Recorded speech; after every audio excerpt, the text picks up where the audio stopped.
Hello everyone! Today we're talking about damage numbers. A lot of damage numbers. But before that, let me give you some backstory. Warframe came out in 2013. That is 8.5 years ago. And with channels like this existing, I always thought there are already many Warframe damage calculators. But when I saw Laser recommend a subpar build one day, I went, wait a second, there's no way. No way. That gotta be a mistake, right? And then I started looking for Warframe damage calculators, and sure enough, I couldn't find something that truly could calculate. I found a couple websites and a few spreadsheets, but nothing that could actually calculate stuff. Like, look at this thing. It doesn't understand enemies, it doesn't understand status chance, it doesn't understand status rocks. All it understands is base damage, crit chance, and crit damage. So I was on a mission to get myself a Warframe damage calculator. Something that seemingly no one had. So, despite the fact that I don't know anything about programming, I decided to go learn and then make the ultimate damage calculator. So, I looked around and decided on Python. Went through a Python video on YouTube and I'm ready. Or so I thought. I started brainstorming.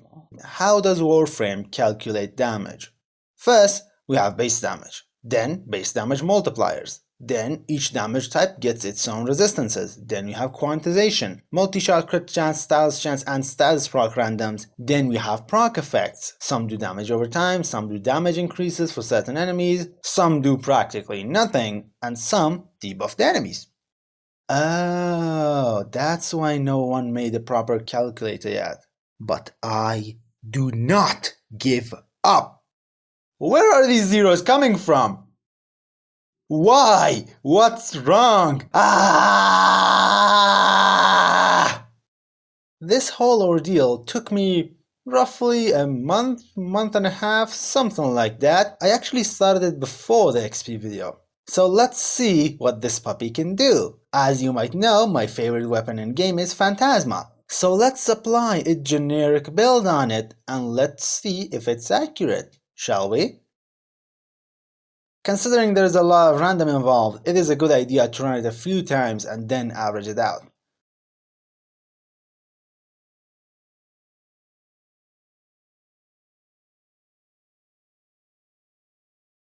It should take about 1.2 seconds. And let's try it in game. As expected. Let's bump up the levels. How about 100? Let's give it a try. And done. What about 185? Done. As you can see, it is easy peasy.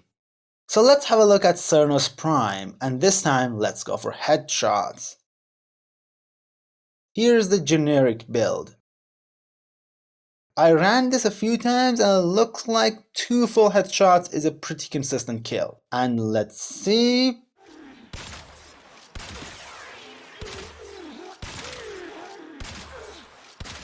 Indeed it is.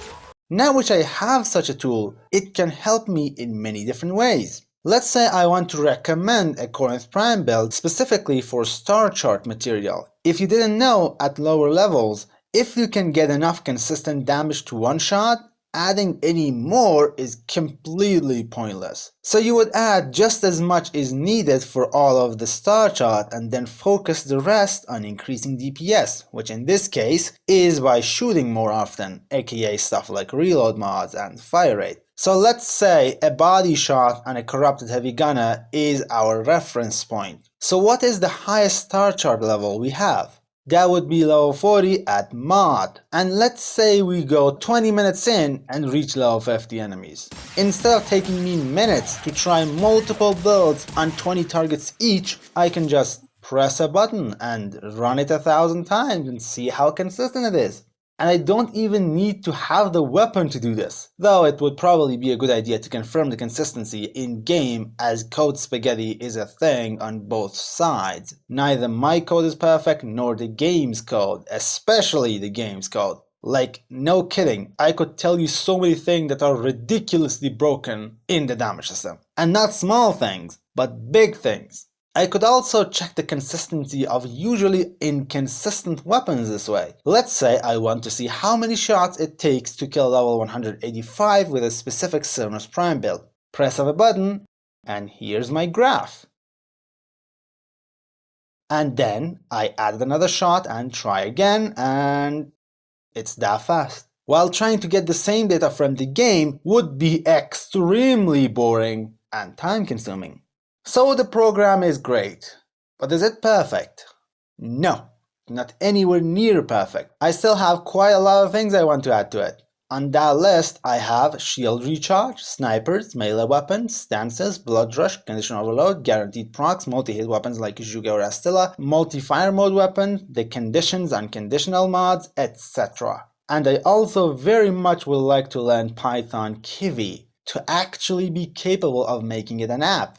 Something that can run on Windows, Mac, Android, and iOS with the same code. So I'm gonna get to it then. Among other projects, of course. See you next time, and bye bye.